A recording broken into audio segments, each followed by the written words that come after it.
Paul Kagame rero yagiranye ikiganiro n'abanyamakuru, ariko harimo ibibazo bidasanzwe bimva twese dukwiye kumva, tugomba kwicara tukumva.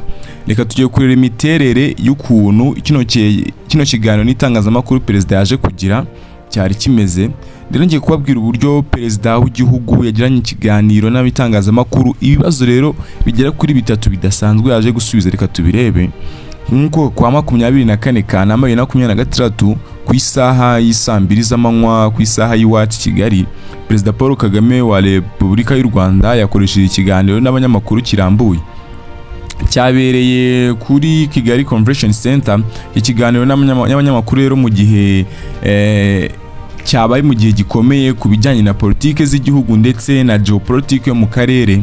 Ku rwego rw'ibihugu rero Abanyarwanda ndetse ku rwego rw'igihugu cyose, Abanyarwanda bari kuganira cyane ku bibazo by'ubukungu bibareba, cyane cyane ingaruka zizamuka ry'ibiciro bya lisansi ku isoko mpuzamahanga, ifaranga n'izamuka ry'ibiciro.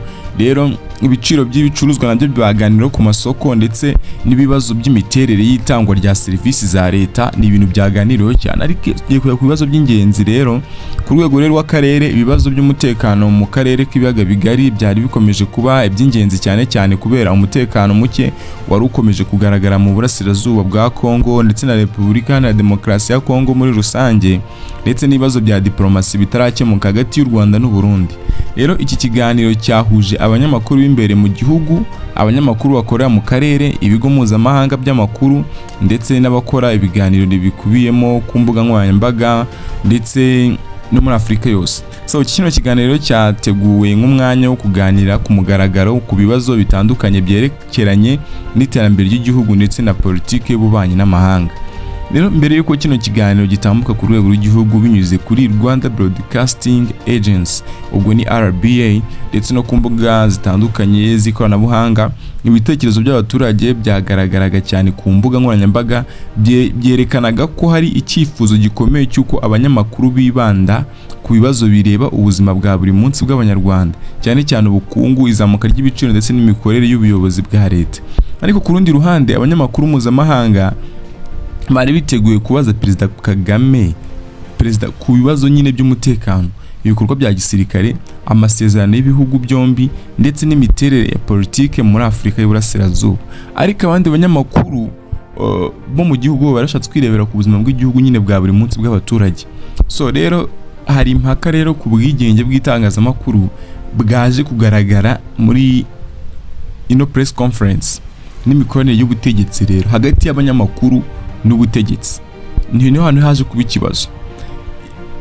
Ikibazo cyaje kuba ngo ntugusaba imbabazi. Mu gihe cy'ikibazo n'ibisubizo habayeho ikiganiro cyagarutsweho cyane, ubwo umunyamakuru wigenga Scovia Mutesi yahabwaga umwanya wo kubaza perezida.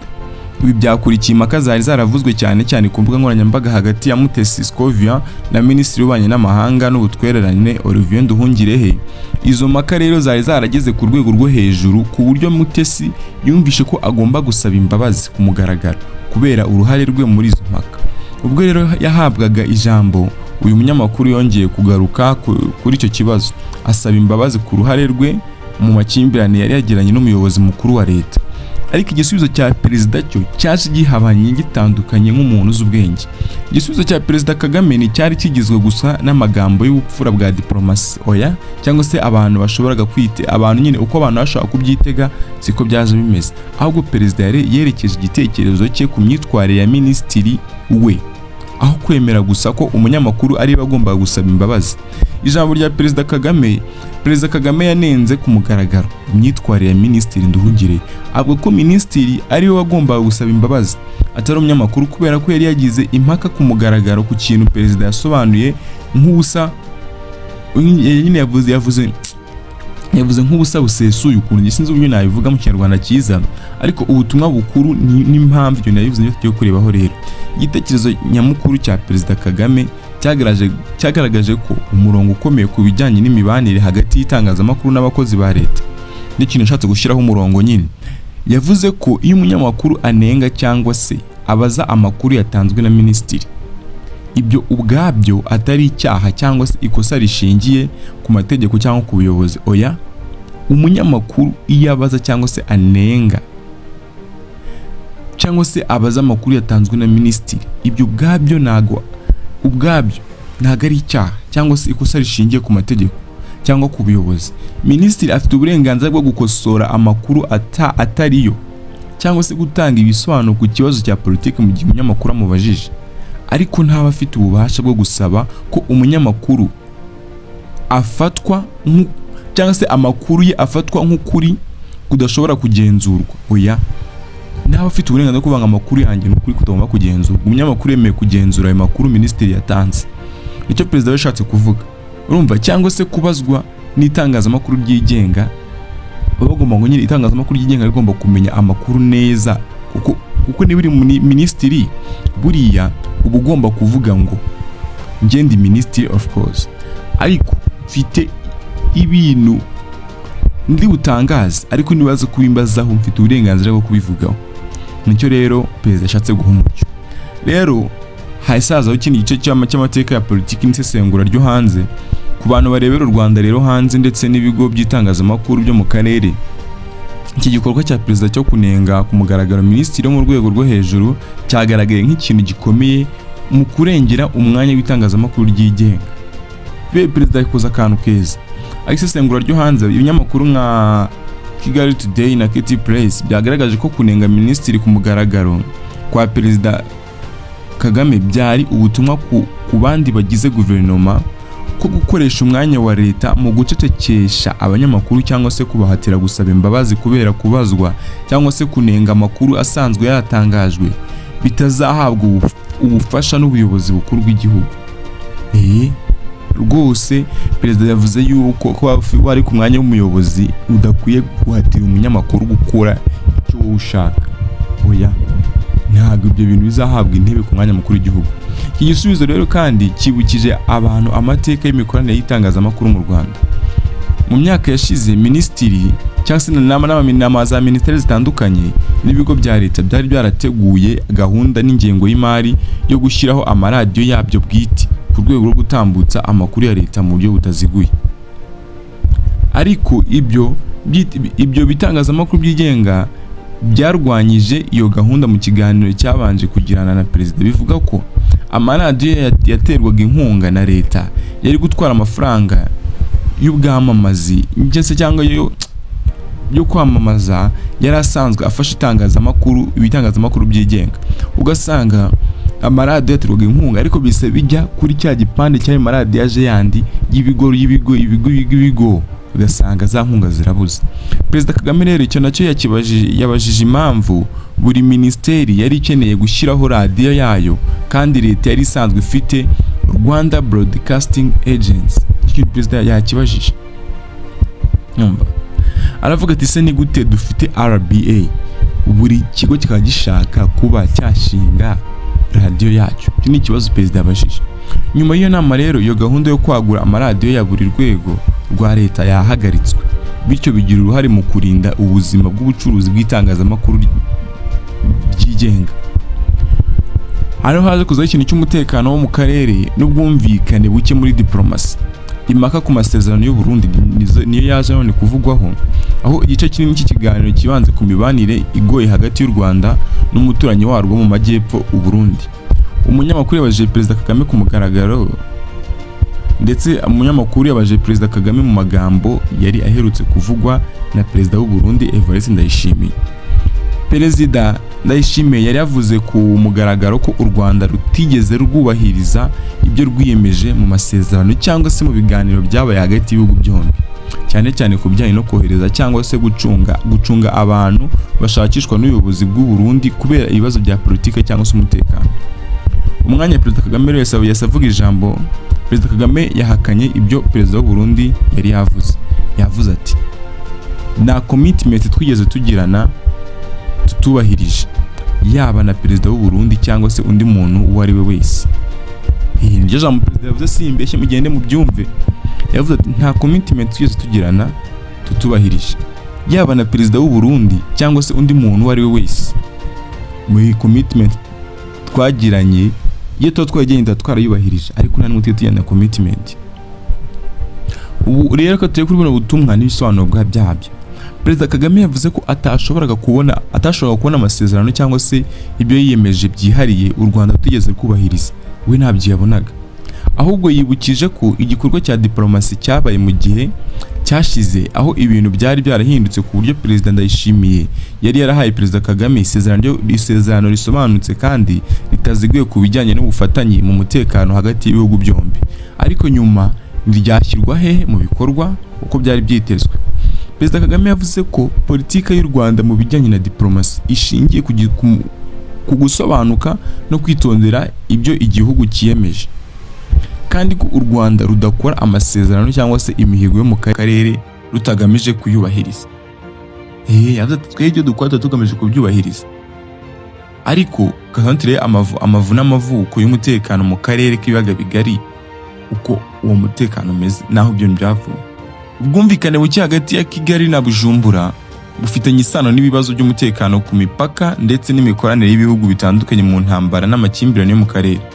Uburundi bwagiye bushinja u Rwanda kwakira bamwe mu bagize umutwe wa Red Tabara, umutwe witwaje intwaro ukora muri Burasirazuba bwa Kongo kandi wagiye ugaba ibitero ku butaka bw'u Burundi. Ku rundi ruhande u Rwanda rwagiye rugaragaza impungenge zikomeye ku mikoranire y'u Rwanda ku mikoranire y'u Burundi mu Burasirazuba bwa Kongo, aho ingabo z'u Burundi zakoranye n'ingabo za FARDC ndetse n'imitwe itandukanye yitwaje intwaro yo mu karere. Mu kwamagana ku mugaragaro iby'u Burundi bwavugaga, Perezida Kagame yashakaga gushyiraho inshingano z'ubwumvikane buke bwa diplomasi hagati y'ibihugu byombi ku ruhande rwa Bujumbura, agaragaza ko hari ukutumvikana ku buryo buri gihugu gisobanura kandi kigashyira mu bikorwa ibyo kiyemeje. Rero mu gice cya kane haje kuba ibibazo by'ubukungu bwo mu gihugu n'izamuka ry'ibiciro n'umutekano w'abaturage, impungenge z'abaturage n'imibereho yabo. Nubwo umutekano wo mu karere nyine n'ubwisanzure bw'itangazamakuru aribyo byakuriwe cyane ibitekerezo mpuzamahanga, abanyamakuru b'imbere mu gihugu bibanze ku bibazo by'ubukungu abaturage bahura nabyo buri munsi. Mbere y'ikiganiro abaturage bari bafite impungenge cyane ku izamuka ry'ibiciro by'ubuzima, amafaranga y'ingendo ndetse n'imiterere y'amasoko. Hongeye kugaragazwa ikibazo cy'umutekano w'abaturage, haje kuba ikwirakwizwa ry'ibinyobwa by'inzoga bitemewe kandi bidafite ubuziranenge bizwi nk'ibyuma, byari bimaze guteza impfu nyinshi mu bice by'icyaro no hafi y'imijyi. Rero haje kuba icyo bita ikwirakwizwa ry'inzoga zitujuje ubuziranenge, ibyuma, n'ikintu cyaje kugarukwaho. Ijambo rya Perezida yavuze mu kuvuga kuri kino kibazo cy'umutekano w'abaturage, Perezida Kagame yavuze ko igihugu kitakomeza kwihanganira ko abaturage bakomeza gupfa bazira inzoga z'inkorano zitemewe kandi zishobora guteza uburozi ku baturage. Kature ku isesengura zo gushyiraho n'ingamba zo gushyira mu bikorwa icyo kintu reka Kagame ukuntu yabivuzeho. Perezida yagaragaje ko hari amabwiriza yo kutihanganira abantu bakora cyangwa se bakwirakwiza ibyo biyobyabwenge. Yavuze ko inzego zigenzura ibikorwa by'ubucuruzi n'inzego z'ibanze ndetse n'inzego z'umutekano zahawe inshingano zo guhagarika no gusenya ibikorwa bitemewe byo gukora izo nzoga. Perezida Kagame yagaragaje ko iki kibazo atari ikibazo cy'ubucuruzi cyangwa se cy'umutekano ku rwego rw'ibanze gusa, ahubwo ari ikibazo kijyanye n'umutekano n'ubuzima bw'abaturage. Yavuze ko igihugu kidashobora kwibanda ku iterambere ry'ubukungu ku rwego rwo hejuru mu gihe umutekano w'ibicuruzwa cyangwa se abaturage bakoresha buri munsi utarinzwe, kuko Perezida yavuze ko atakomeza kugenda azamura igihugu ariko abaturage bacyo abasize. We ava ko yabanza guhera ku muturage, igihugu akazaba cyubaka nyuma. Urumva uko udafite umuturage sundi afite igihugu. Rero hari imiterere y'ubukungu, haje kuba ikintu bita guhangana n'ihungabana rituruka ku isi. Abanyamakuru bahuje ibibazo by'ibiciro biri ku isoko ry'u Rwanda n'ibibazo bikomeye by'ubukungu birimo izamuka ry'ibintu byinshi bitandukanye, bagenda bigaruka babiganiraho. Noneho abanyamakuru bahuje ibibazo by'ibiciro biri ku isoko ry'u Rwanda n'ibibazo bikomeye by'ubukungu ku isi. Ubwo harimo izamuka ry'ibiciro by'ibiribwa bituruka ku buryo amasoko mpuzamahanga n'ubwikorezi ibicuruzwa bikora. Perezida Kagame yavuze ko leta ikomeje gukoresha ingamba zo kugabanya ingaruka ku baturage. Yagaragaje ko leta ikoresha inkunga zigenewe ubwikorezi rusange ndetse n'amabwiriza agenga ibiciro bya lisansi acungwa binyuze muri Rwanda Utility Regulatory Authority (RURA) nyine, kugira ngo abaturage barindwe ingaruka zizamuka ry'ibiciro ku isi. Izi ngaruka zishobora guterwa n'ibibazo bitandukanye ku rwego mpuzamahanga, birimo n'ibibazo bijyanye n'ubwikorezi bw'ingufu mu nyanja. Intego y'anyamukuru ya leta ni ukurinda ihame ry'ibiciro ku isoko ry'imbere mu gihugu binyuze mu bugenzuzi ndetse no kongera ubushobozi bwo kwihaza imbere mu gihugu kugira ngo u Rwanda rutagira ikibazo gikomeye igihe amasoko mpuzamahanga ahungabanye. Rero mu gice cya 5 tugiye kureba insanganyamatsiko nkuru n'ibibazo by'inzego bitasubijwe. Iby'ingenzi rero byagaragajwe ikiganiro n'abanyamakuru cyo kwa 24 cyatanze ishusho y'ibyo ubuyobozi bukuru bw'igihugu bushyize imbere mu gihe u Rwanda rwinjira mu mpera za 2026. Icyambere haje kubazwa inshingano kw'abayobozi. Mu gukosora Minisitiri ku mugaragaro, Perezida Kagame yagaragaje ko abayobozi ba leta bagomba kwemera kugenzurwa no kubazwa ibibazo n'abaturage ndetse n'abanyamakuru. Yashimangiye ko icy'ingenzi ari ubushobozi bw'umuyobozi n'uburyo akora inshingano ze aho kwirinda ibibazo abinyujije mu bubasha afite. Icya kabiri haje kurinda ubusugire n'inyungu z'igihugu. Ku kibazo cya diplomasi mu karere, u Rwanda rukomeje kugira umwanya ukomeye. Rwanga kwemera ko rushyirwaho amakosa ku bibazo by'ubwumvikane buke mu karere.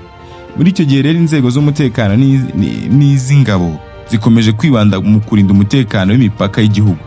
Icya gatatu ni umutekano w'abaturage kurusha ubucuruzi butagenzurwa. Ingamba zo guhangana n'ibicuruzwa cyangwa se ibinyobwa zishobora guteza abaturage ibibazo. Zagaragaje ko ubushake bwa leta bwo kwinjira mu isoko no gufata ingamba zikomeye igihe ubuzima n'umutekano w'abaturage biri mu kaga, ibyo bintu atari ko byagakozwe. Rero hari ibyasigaye bidasubijwe, nubwo ikiganiro cyari gifite insanganyamatsiko nyinshi, hari ibibazo bimwe na bimwe bitasobanuye mu buryo burambuye. Hari amasezerano yihariye mu karere. Ku kibazo cy'u Burundi, inyandiko y'amasezerano ndetse n'ibisabwa mu buryo burambuye ku byo impande zombi zavuganye ntabwo byashyizwe ahagaragara. Ibi byatumye impaka nyine kuri bamwe byemeranyijweho nyine hasigarimo akabazo, ndetse hari n'ikindi kintu n'ingamba z'igihe kirekire zo kurwanya izamuka ry'ibiciro. Nubwo leta yagaragaje ko hari inkunga zigenerwa ubwikorozi n'izindi ngamba z'igihe gito, ingamba z'igihe kirekire zo kurinda abaturage n'ingaruka z'izamuka ry'ibiciro by'ingufu by'ibicuruzwa ku isoko mpuzamahanga ziracyari ikibazo kigomba gukomeza kwitabwaho. So rero baganiye ku bintu byinshi bitandukanye kabisa, ariko Perezida Kagame yakemuye ibibazo abisubiza neza cyane. So kora subscribe kuri Duhinduke TV, like na share ndetse unakotanga ama comment, ubundi tuzajye dukora n'ibindi biganiro bitandukanye.